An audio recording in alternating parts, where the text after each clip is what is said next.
lapangan pekerjaan terbuka, pendapatan meningkat. Kalau orang Aceh senang, kamu semua senang.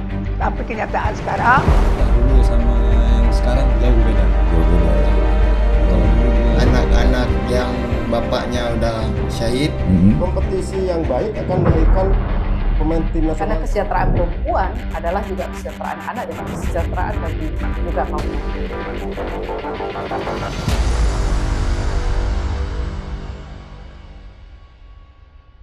Gimana pendapat Anda menjelang 100 hari kepemimpinan Ahmad Marzuki, seorang prajurit TNI yang kemudian beralih ke sipil?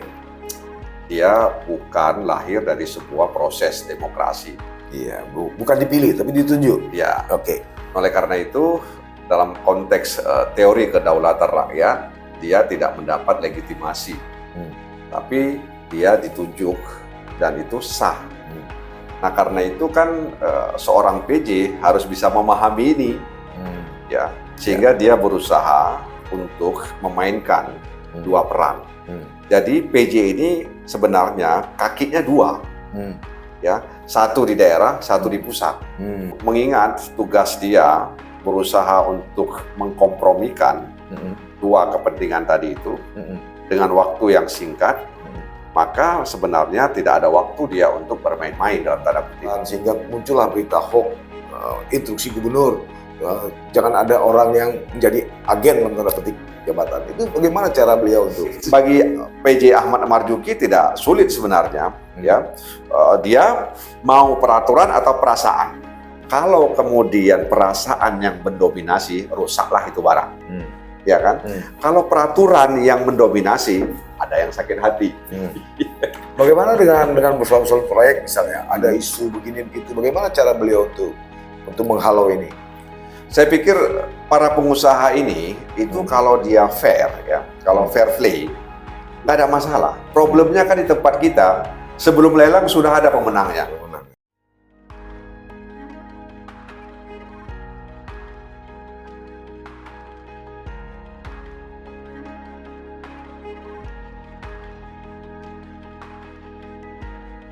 Assalamualaikum warahmatullahi wabarakatuh. Sahabat sisi lain, berbagai fakta, data, dan peristiwa terjadi. Media mainstream, bahkan media sosial, melihatnya dari satu sudut, tapi kami mengungkapnya dari sudut yang berbeda. Ikuti sisi lain di channel YouTube Saleh Abdullah.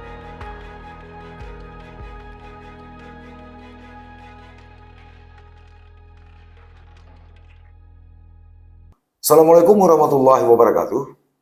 Sahabat sisi lain, sekitar pertengahan Oktober atau minggu kedua Oktober 2022, usia kepemimpinan Ahmad Marzuki memasuki 100 hari. Tapi sebelum menuju ke sana, kita akan coba membahas menjelang 100 hari kepemimpinan Ahmad Marzuki sebagai pejabat Gubernur Aceh. Untuk itu kami mengundang pada kesempatan kembali ke Aceh, anggota DPR RI asal Aceh yang juga ketua forum bersama anggota DPR RI asal Aceh. Beliau adalah Muhammad Nasir Jamil yang juga anggota Komisi 3 DPR RI. Tentu masyarakat ingin mendengar apa pendapat wakilnya yang ada di pusat terhadap situasi terkini di bumi Islami Mekah. Assalamualaikum Pak Nasir. Waalaikumsalam. Kita santai aja Pak Nasir. Pak Nasir sebagai anggota Komisi 3 yang sudah 4 periode ya di DPR RI, kemudian Anda juga ketua forum bersama anggota DPR RI. Gimana pendapat Anda menjelang 100 hari kepemimpinan Ahmad Marzuki, seorang prajurit TNI yang kemudian beralih ke sipil? Ya, terima kasih Bung Saleh. Ya. Dan juga para penikmat sisi lain. Sisi lain ya. Begini, yang harus kita pahami dulu bahwa PJ itu dia secara hukum sah. Dia mendapatkan keabsahan dari sebuah produk hukum. Tapi dalam konteks teori kedaulatan rakyat, dia bukan lahir dari sebuah proses demokrasi. Iya, bukan dipilih tapi ditunjuk. Ya. Oke. Oleh karena itu, dalam konteks teori kedaulatan rakyat, dia tidak mendapat legitimasi. Tapi dia ditunjuk dan itu sah. Nah, karena itu kan seorang PJ harus bisa memahami ini, ya, sehingga dia berusaha untuk memainkan dua peran. Jadi PJ ini sebenarnya kakinya dua, ya, satu di daerah, satu di pusat. Wakil pemerintah pusat. Jadi di satu sisi dia ditunjuk, Ya. di satu sisi dia berhadapan dengan rakyat. Ya. Nah, oleh karena itu tugas dia itu adalah mengkompromikan dua kepentingan tadi itu. Ya. Dan waktu dia tidak lama. Ya, kalau kita lihat SK itu kan 1 tahun. Ya. Dan dapat diperpanjang. Oke. Dan itu pun kalau kemudian kinerjanya bagus. Nah, oleh karena itu mengingat tugas dia berusaha untuk mengkompromikan dua kepentingan tadi itu dengan waktu yang singkat, maka sebenarnya tidak ada waktu dia untuk bermain-main dalam tanda kutip. Nah, karenanya kalau kemudian kita sering mendengar 100 hari pemerintahan, itu sebenarnya kan semacam upaya untuk menggesa agar kemudian asa masyarakat itu bisa dilihat. Tidak ada aturan sebenarnya 100 hari ya, atau 150 hari, 200 hari.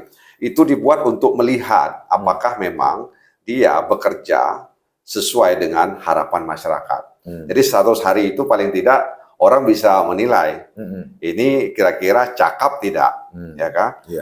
Orang ini kira-kira mampu tidak ya untuk memenuhi ekspektasi publik, kira-kira begitu. Nah, oleh karena itu karena dia memang tidak mendapatkan sanksi dari 100 hari itu, kadang memang sebagian orang tidak menganggap penting, ya.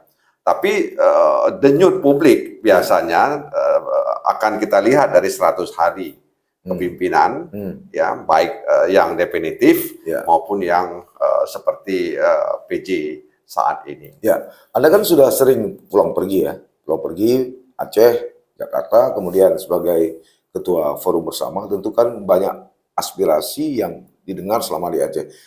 Menurut Anda yang seperti dikatakan tadi, main-main atau serius nih? Ya, sebenarnya kalau kita lihat, dan saya pribadi juga melihatnya, tentu PJ Gubernur sekarang ini tidak main-main. Tidak main-main. Ya. Dia kan membawa nama presiden. Ya. Dia juga dalam tanda kutip meskipun bukan lagi militer, dia juga membawa nama institusi militer. Ya. Dan orang kan akan melihat itu. Ya kan? Apalagi sebelumnya ada perdebatan ya soal militer ya dan non militer. Nah, oleh karena itu kepiawaiannya itu sekarang ditunggu oleh masyarakat. Ya. Nah, karena itu saya lihat bahwa pengalaman beliau sebelum menjadi PJ Gubernur itu kan lebih banyak berkarir di militer. Kita tahu bahwa militer itu bukan organisasi sipil. Komandonya jelas, ya, atas bawah dan dari bawah ke atas. Dan kemudian beliau sempat di Lemhanas misalnya. Ya, tapi Lemhanas itu kan bisa disebut semi militer, ya, bukan murni sipil. Ya, meskipun kadang yang menjabat sebagai ketua Lemhanas itu ya orang yang sudah pensiun dari kemiliteran. Ya, tapi tetap saja dia adalah semi militer. Dan sekarang dia mengelola organisasi sipil. Dan ini bukan pekerjaan mudah sebenarnya, ya. Karena kita tahu bahwa birokrasi ini kan tidak mirip seperti atau tidak sama dengan birokrasi di militer. Organisasi militer. Ya, nah karena itu ini yang jadi memang beban dia berat sebenarnya PJ ini. Ya, berat ya. Ya, pertama dia mencoba untuk mengkompromikan antara Jakarta dengan Aceh. Yang kedua dia mencoba untuk ya memasukkan pengalaman dia di militer, memimpin di militer dengan memimpin birokrasi sipil. Nah, belum lagi kemudian dia akan dituntut untuk bisa melaksanakan apa yang ditinggalkan atau yang belum selesai dilakukan oleh gubernur sebelumnya. Ya, ini kan begitu dilantik atau seminggu setelah dilantik kan beliau aktif nih, Banda Aceh Jakarta bertemu dengan sejumlah menteri, membawa kepala-kepala dinas, kemudian bertemu dengan presiden. Ini kan ada beberapa misalnya yang sudah terwujud ya, ikut menandatangani surat keputusan panitia besar PON, kemudian mengganti sekretaris daerah. Nah, kemudian ini insya Allah tanggal 1 juga sudah penerbangan internasional Banda Aceh Kuala Lumpur. Menurut Anda ini progres ini gimana? Ya, di satu sisi kan apa yang dia lakukan itu kan melanjutkan apa yang tersisa, apa yang belum selesai. Ya, soal dibukanya kembali Bandara Sultan Iskandar Muda untuk penerbangan luar negeri. Sementara PON juga sebelumnya tertunda. Gubernur sebelumnya sepertinya tidak serius. Sepertinya tidak serius. Ya, sepertinya tidak serius untuk menyelesaikan ya agenda Pekan Olahraga Nasional tersebut. Nah, oleh PJ sekarang dia kebut, ya, dia mendatangi sejumlah menteri. Tapi yang menarik juga bagi saya, di sisi lain, ya, di sisi lain kepergiannya ya ke Jakarta menemui sejumlah menteri itu juga dia mau kasih sinyal sebenarnya ke siapa? Kepada publik Aceh, ya kan?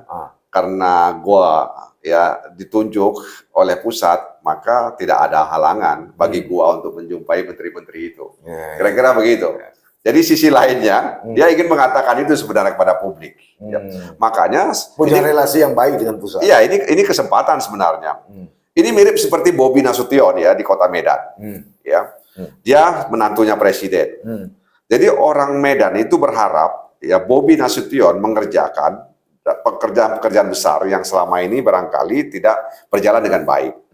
Soal ketertiban, ya soal lingkungan, ya permukiman dan sebagainya. Kalau Bobi Nasution tidak mampu melakukannya, orang akan skeptis. Menantu presiden aja nggak mampu. Padahal apa yang dia tidak punya? Ya kan? Kekuasaan bukan hanya di Kota Medan, tapi di tingkat pusat, presiden, dia bisa mendorong itu. Nah, begitu juga Ahmad Marzuki. Ketika dia memberikan sinyal ini kepada publik Aceh, bahwa dengan mudah dia bisa bertemu dengan Setnek misalnya, bertemu dengan menteri ini, bahkan ada menteri datang ke Aceh, ya. Maka kalau kemudian dia tidak mampu merealisasikan sejumlah agenda-agenda demokrasi, ekonomi, ya, dan pengelolaan birokrasi, maka saya khawatir orang juga nanti akan berpikir, oh ternyata gubernur yang dalam tanda kutip direstui pusat juga nggak baik-baik amat, kira-kira gitu ya, nggak sukses-sukses amat gitu. Rekam jejak digital tetap ada. Tentu. Nah karena itu menurut saya Pak Ahmad Marzuki memang itu di pundaknya itu banyak sekali ya harapan ya, harapan yang diharapkan oleh publik atau masyarakat di Aceh, dan juga tuntutan yang ada di pusat kepada beliau. Nah karena itu saya pikir beliau harus tetap menjaga kebugaran tubuhnya, kesehatan tubuhnya, ya, karena sekali lagi mengelola Aceh dengan status sebagai pejabat itu tidak mudah. Ini kan ketika ke pusat misalnya meminta sejumlah bantuan anggaran dari pusat lah segala macam, ketemu menteri A, B, C, semua memberikan harapan atau janji bahwa akan dibantu Aceh. Dengan kondisi keuangan negara seperti ini, apakah ini tidak akan menjadi bumerang ke depan? Sebenarnya kan kalau kita lihat di pusat itu APBN kita tahun 2023 memang APBN yang bisa mengatasi ya krisis yang kita alami selama 2 tahun. Dan itu nanti kan kita bicara soal transfer ke daerah. Ya. Jadi ada belanja pusat, ada transfer ke daerah. Jadi 3 besar bahagian daripada APBN itu. Pertama asumsi, kemudian belanja pusat, dan yang ketiga itu ada transfer daerah. Nah, transfer daerah itu ada dana alokasi khusus, ada dana alokasi umum. Ya. Hari ini dana otsus kita terima 3,9 triliun. Karena 1% dari DAU nasional, sehingga Aceh mendapatkan 3,9 triliun, dan angka ini jauh berkurang, ya, dibandingkan tahun sebelumnya. Ini konsekuensi logis, karena 1% dari DAU nasional. Nah, karena itu ketika beliau ke sana, peluangnya besar sebenarnya, ya, artinya banyak pembiayaan yang juga bisa didapat, ya. Papua misalnya, di samping dana otsus, mereka juga mendapatkan dana insentif daerah. Ya. Mereka juga mendapatkan dana alokasi khusus non-fisik misalnya. Ada juga dana alokasi khusus untuk fisik gitu. Jadi tergantung bagaimana Ahmad Marzuki ya bisa meyakinkan pusat. Pusat dalam hal ini Kementerian Keuangan bahwa memang selain dana otsus kami membutuhkan dana lainnya. Dan saya dengar kemarin juga, atau saya baca di media online, katanya APBD Aceh 2023 itu sekitar 16 sekian triliun. Nah, ya tentu saja itu semua sudah ada dana dekonsentrasi dan dana-dana lainnya di luar dana otsus. Ya. Bagaimana menurut Anda komunikasi Ahmad Marzuki, baik dengan media maupun dengan masyarakat?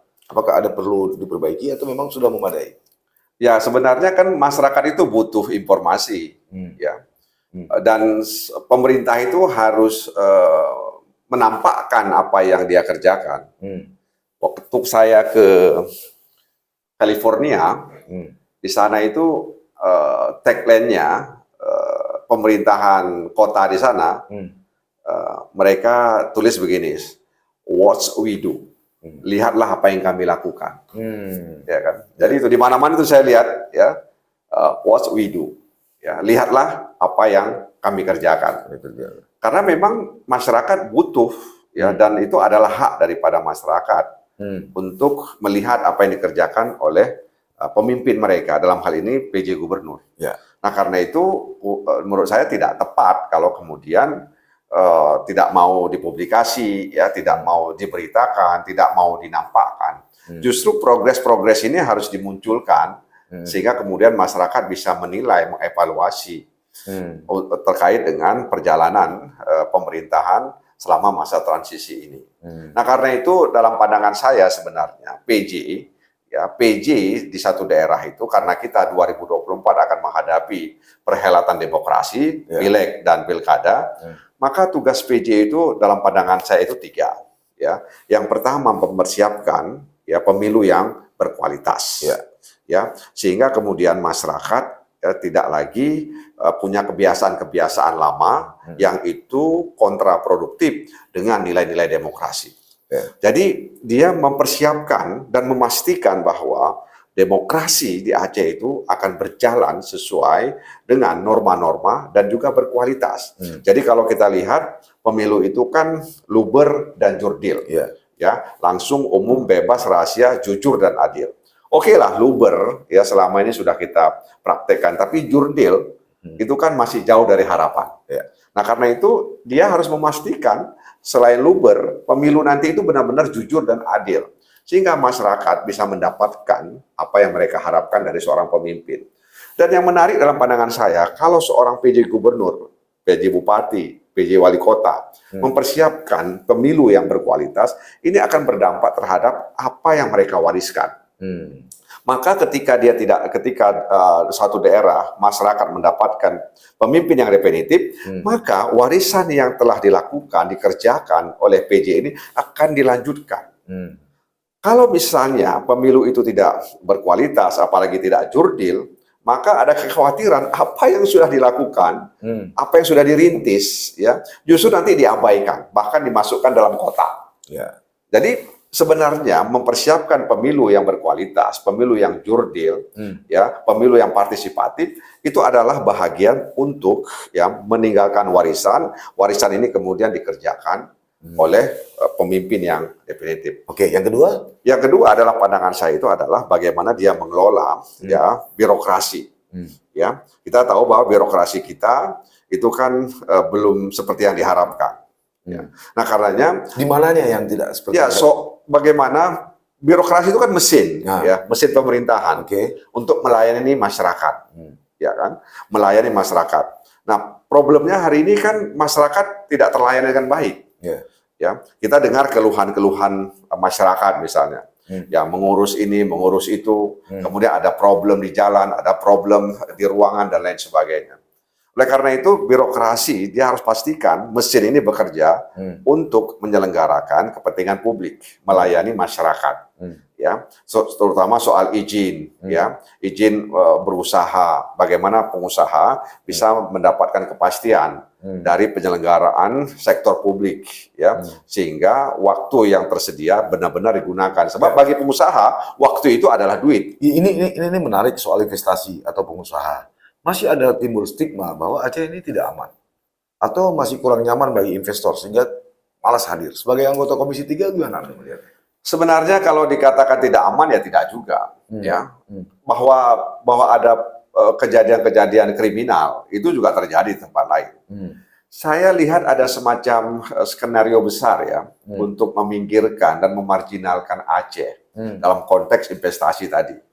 Ya, jadi dihembuskanlah kabar ya di luar bahwa Aceh tidak aman. Dan saya dengar sendiri memang ya ada beberapa teman bilang ya, bahkan mereka bilang begini, kalau bisa di tempat lain ngapain ke Aceh? Kira-kira begitu. Jadi kalau bisa berinvestasi di tempat lain, ngapain kami ke Aceh? Jadi kalau kita tanya, kenapa ya soal keamanan? Sebenarnya di kepolisian itu sendiri ada Satgas investasi. Jadi Satgas investasi ini ada di semua Polda, bahkan juga di Mabes Polri. Untuk apa? Untuk memastikan investasi itu berjalan dengan aman.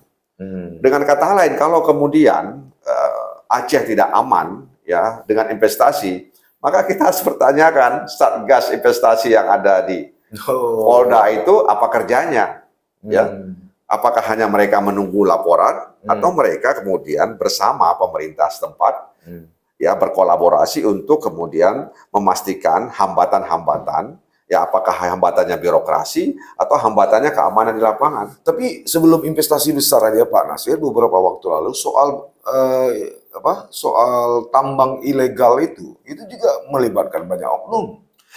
Kalau ilegal, yang diuntungkan itu yang berseragam. Oh gitu. Iya, ilegal itu yang diuntungkan pasti berseragam.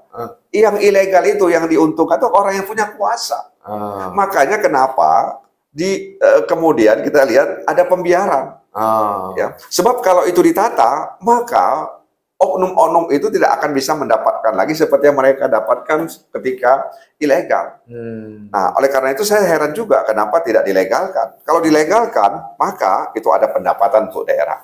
Kemudian lingkungan terjaga. Sebab pertambangan ilegal itu mengancam lingkungan hidup kita, mengancam air bersih kita. Ya, mengapa misalnya jaringan-jaringan, misalnya pegiat-pegiat aksi tolak tambang, ya lingkungan itu ketika mereka menolak itu sebenarnya ya satu sisi adalah mereka ingin mengatakan jangan sampai kemudian pertambangan itu merusak lingkungan hidup. Ya karena itu masa depan anak-anak kita. Ya kan? Ya, oleh itu sebabnya. Nah, karenanya menurut saya ketika itu dilakukan secara ilegal, ya tadi itu mengalir kepada orang-orang tertentu. Dan itu menjadi perebutan. Ya, oknum-oknum tertentu yang punya seragam, yang punya kekuasaan, ya sehingga mereka menikmati itu. Nah, yang ketiga dalam pandangan saya adalah bagaimana pemerintahan pejabat ini bisa menggerakkan perekonomian masyarakat. Ini penting menurut saya. Ya, menggerakkan perekonomian masyarakat. Nah, khusus untuk Aceh misalnya, maka PJ Gubernur itu harus menginventarisasi. Kayak misalnya kawasan ekonomi khusus Arun, ya dibilang ada tidak ada, dibilang tidak ada masih ada namanya. BPKS Sabang, BPKS Sabang, ya. Kemudian juga teman-teman Barsela juga berusaha untuk membuat kawasan khusus ekonomi juga di sana, ya. Ya. Ini seperti apa?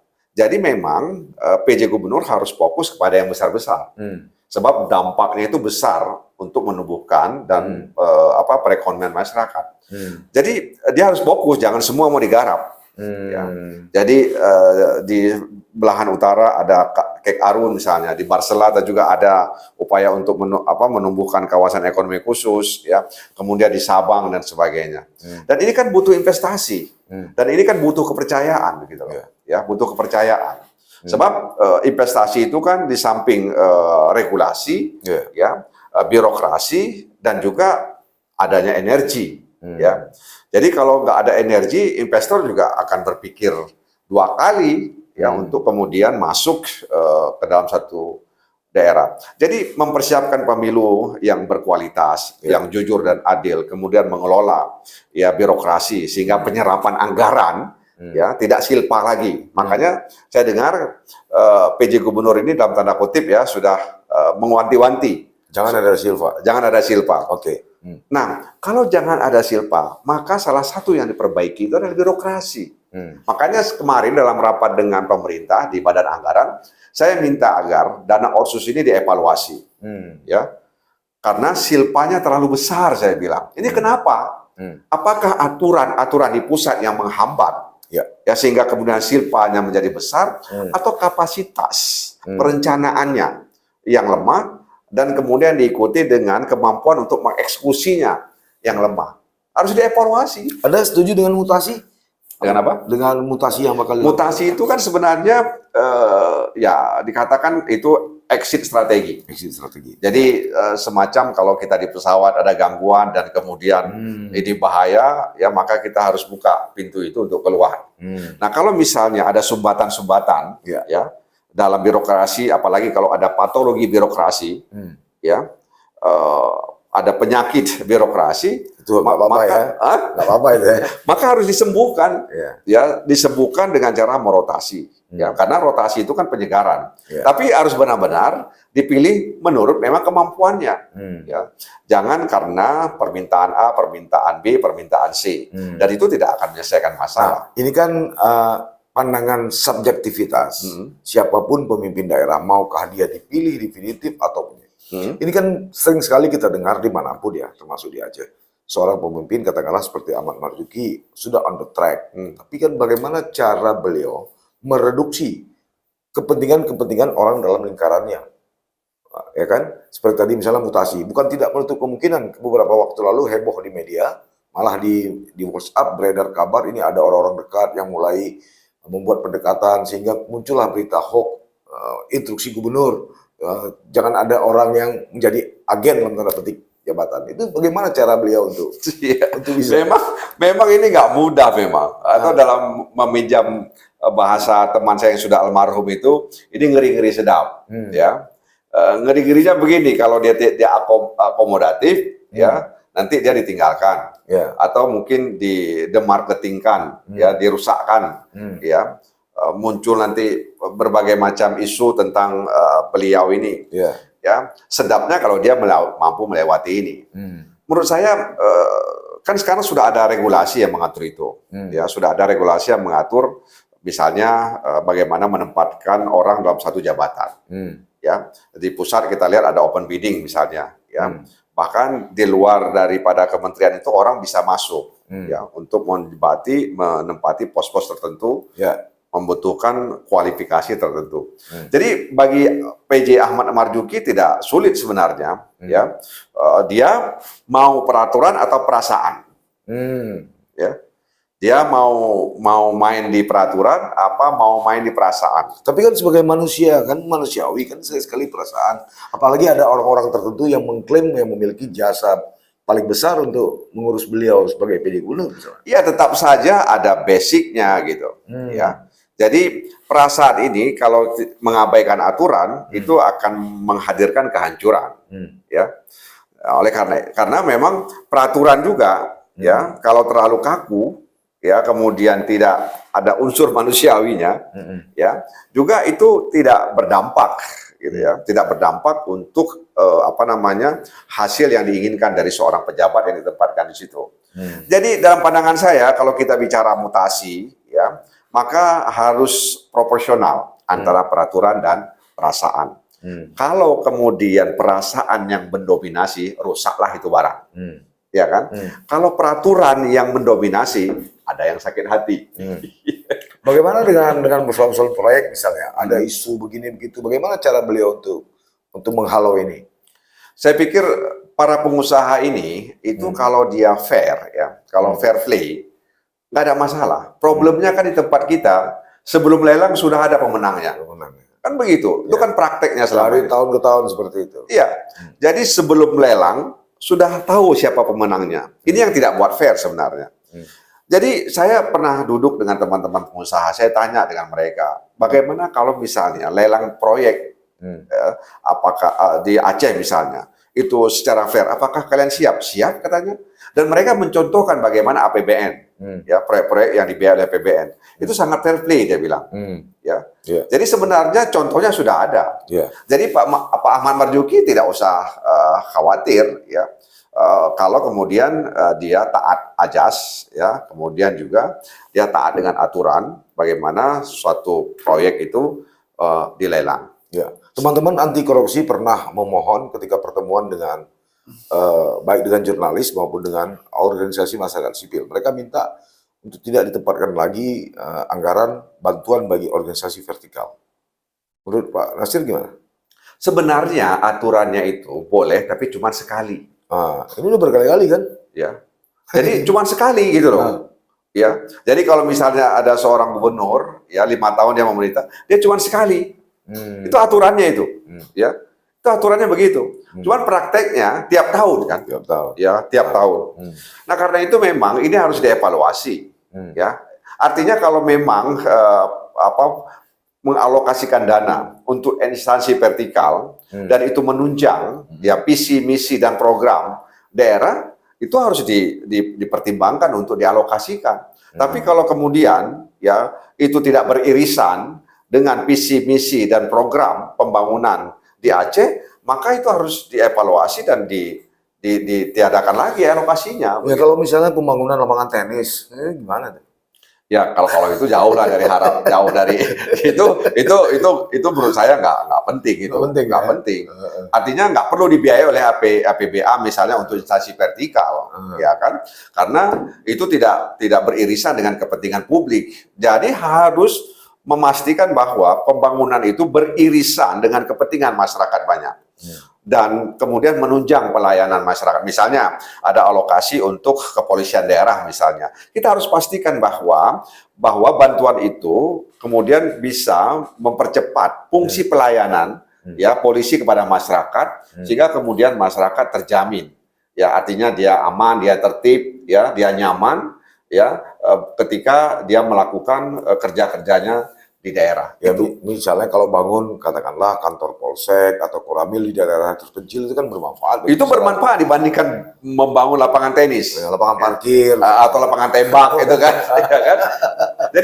Jadi menurut saya lebih penting itu membangun polsek karena apa? Karena apapun ceritanya kita harapkan dengan ada polsek itu dia bisa membantu keamanan warga. Ya, kemudian juga bisa melayani warga, kebutuhan-kebutuhan yang terkait berurusan dengan kepolisian, dan sebenarnya kan polisi itu juga ikut andil dalam pembangunan, membantu geci atau kepala desa di kecamatan tersebut, ya sehingga kemudian dana desa bisa direalisasikan dengan baik gitu. Jadi memang lebih bagus membangun misalnya pos polisi atau kantor koramil atau kapolsek yang itu beririsan dengan kepentingan masyarakat ketimbang membangun fasilitas-fasilitas yang itu tidak beririsan dengan kepentingan masyarakat banyak.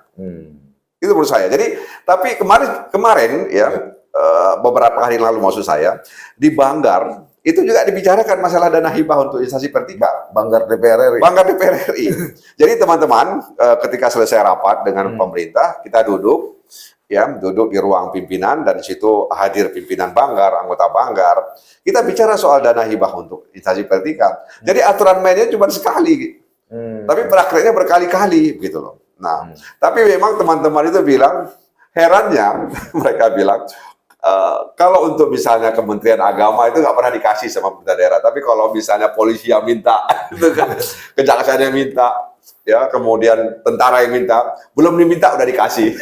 Itu teman-teman bilang, bukan saya bilang ya. Di Banggar DPR. Ya, bukan saya bilang, teman-teman yang bilang mereka kan mendapatkan informasi dari teman-teman daerah.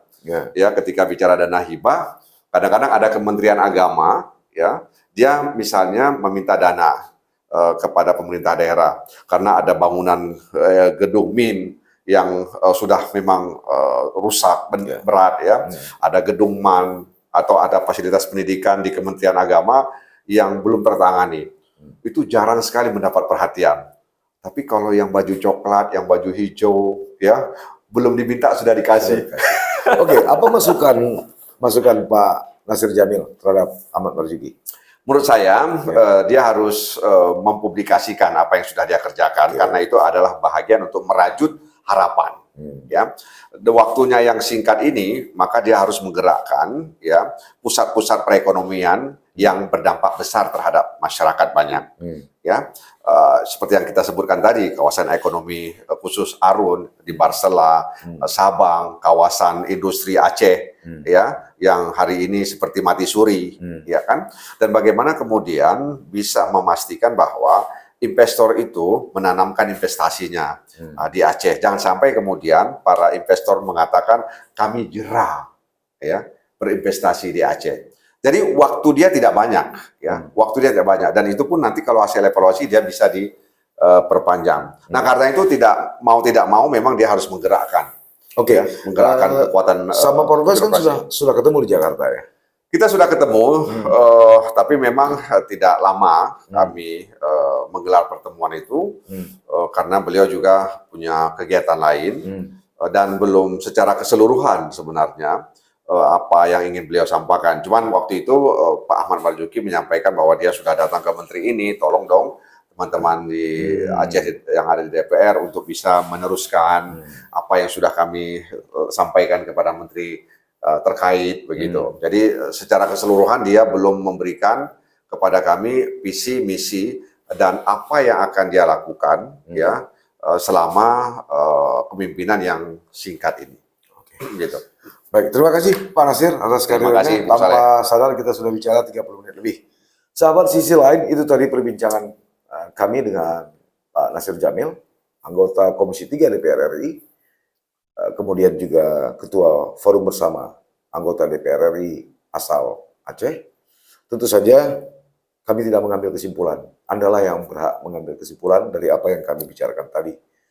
Disinilah kemampuan dan kemerdekaan Anda untuk melihat sisi lain dari sebuah argumentasi, peristiwa, data, maupun informasi yang kami sampaikan. Sampai bertemu. Assalamualaikum warahmatullahi wabarakatuh. Waalaikumsalam warahmatullahi wabarakatuh.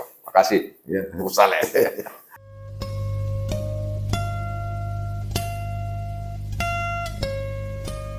Jangan lupa like, komen, dan subscribe. Serta aktifkan lonceng notifikasi.